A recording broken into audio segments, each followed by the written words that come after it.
So, Kaylee, you mentioned as we spin forward to 2018 that Ronald Jones not the most exciting guy in terms of the glitz in the end zone and the celebration or anything, but when it came to on the field excitement, he was exciting.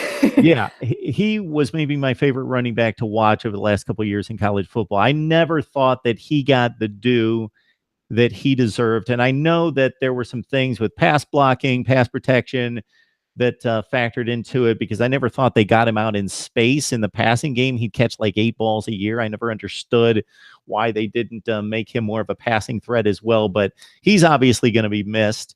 Darnold, of course. Can you kind of set us up for 2018 and who's going to be missing and maybe some of those guys that we know a little less about that need to step up? Yeah, well, to note the whole Ronald Jones passing threat, Ronald Jones was notoriously bad at catching footballs. Like, it was a joke around the team. Like, credit to Dylan McCullough. He really, when he came in as the running backs coach, he came in and just nailed them with passes and just made them catch balls. And so the fact that Ronald Jones was actually catching passes this season was huge. I mean, like, people around the team, when he would catch them, they would be like, was that Rojo?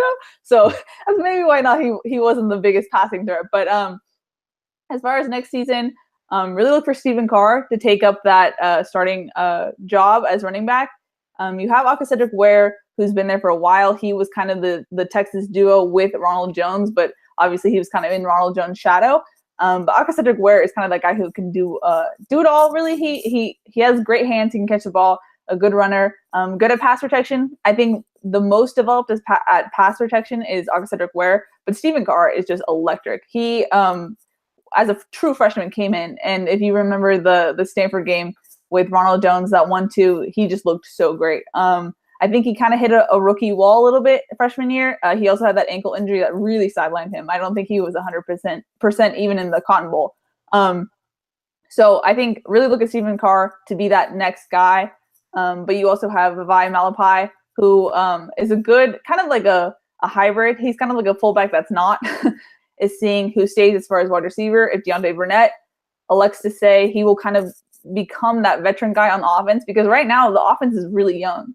If Toa Lobendon, he's a left tackle, there's some talk that he might move to center. He would probably be the most veteran guy on the offense, which that leadership on the offense is kind of missing this season, which will be interesting to see what happens now if Deontay, not very vocal guy, Toa, not very vocal guy, seeing if anyone else pops up, maybe a Michael Pittman. I think USC really missed him in the beginning of the season with that ankle injury, as well as Tyler Vaughns. He's a guy who has that fire, that passion. If you see him make catches, he's getting all angry. USC kind of needs that passion in the offense, which they kind of, like I said earlier, didn't really have this season. So I'm very curious to see who will step up, not only in the Ronald Jones area or Sam Darnold at quarterback, but as far as leadership. I think that's the biggest thing that's missing right now. And with a young offense, you need guys to kind of rein it in.